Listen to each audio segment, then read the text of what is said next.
Keynes, welcome, sir. It's a pleasure. The pleasure's all mine. Your agenda. That won't be necessary.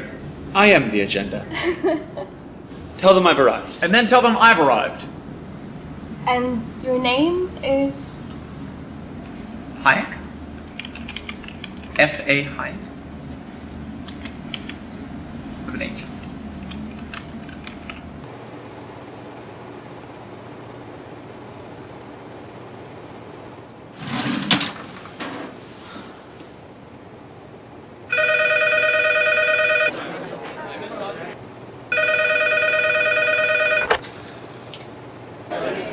Freddie.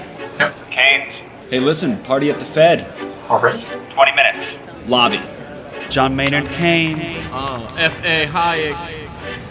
Yeah, we're opposed.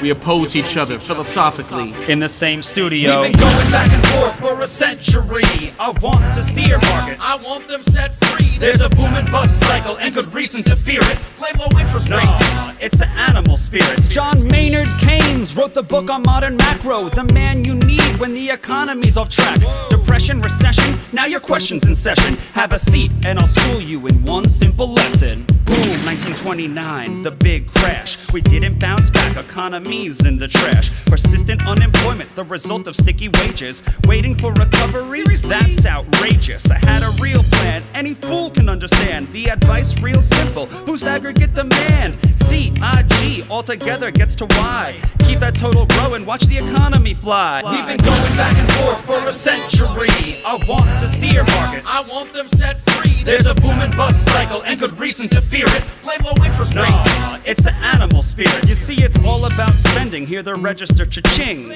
Circular flow, the dough is everything. So if that flow is getting low, doesn't matter the reason. We need more government spending. Now it's stimulus season, so forget about saving. Get it straight out of your head. Like I said, in the long run, we're all dead. Savings is destruction, that's the paradox of thrift. Don't keep money in your pocket or that growth will never lift. Because business is driven by the animal spirits, the bull and the bear. And there's reasons to fear its effects on capital investment, income, and growth. That's why the state should fill the gap with stimulus, both the monetary and the fiscal. They're equally correct. Public works, digging ditches, war has the same effect. Even a broken window helps the glass man have some wealth. The multiplier driving higher the economy's health. And if the central bank's interest rate policy tanks, a liquidity trap, that new money stuck in the banks. Deficits could be the cure you've been looking for. Let the spending soar now that you know the score. My general theories made quite an impression. Revolution. I transformed the econ profession. You know me, modesty, still I'm taking a bow. So say it loud and say it proud, we're all Keynesians now. We've been going back and forth for a century. I want to steer markets. I want them set free. There's a boom and bust cycle and good reason to fear it. I've made my case, Freddie H. Listen up, can you hear it? I'll begin in broad strokes, just like my friend Keynes. His theory conceals the mechanics to change. That simple equation, too much aggregation, ignores human action and motivation. Yet it continues as a justification for bailouts, payoffs by polls with machinations. You provide them with cover to sell us a free lunch. Then all that we're left with is debt and a bunch. If you're living high on that cheap credit hog, don't look for a cure from the hair of the dog. Real savings come first if you want to invest. The market coordinates time with interest. Your focus on spending is pushing on thread. In the long run, my friend, it's your theory that's dead. So sorry there, buddy, if that sounds like invective. Prepare to get schooled in my Austrian perspective. We've been going back and forth for a century. I want to steer markets. I want them set free. There's a boom and bust cycle and good reason to fear it. Blame low interest rates. No, it's the animal spirits. The place you should study isn't the bust, it's the boom that should make you feel leery. That's the thrust of my theory. The capital structure is key. Malinvestments wreck the economy. The boom gets started with an expansion of credit. The Fed sets rates low. Are you starting to get it? That new money is confused for real loanable funds, but it's just inflation that's driving the ones who invest in new projects like housing construction. The boom plants the seeds for its future destruction. The savings aren't real, consumption's up too, and the grasping for resources reveals there's too few.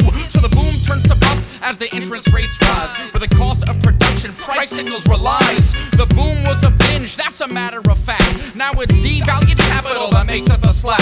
Whether it's the late 20s or 2005, booming bad investments seems like they'd thrive. You must save to invest. Don't use the printing press, or a bus will surely follow, an economy depressed. Your so-called stimulus will make things worse. Just more of the same, more incentives perverse. And that credit crunch ain't a liquidity trap, just a broke banking system. I'm done, that's a wrap. We've been going back and forth for a century. I want to steer markets. I want them set free. There's a boom and bust cycle and good reason to fear it. Blame low interest rates. No, it's the animal spirits. The ideas of economists and political philosophers, both when they are right and when they are wrong, are more powerful than is commonly understood. Indeed, the world is ruled by little else. Practical men who believe themselves to be quite exempt from any intellectual influence are usually the slaves of some defunct economist.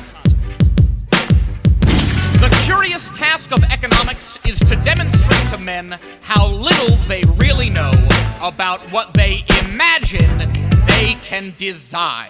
They've been going back and forth for a century.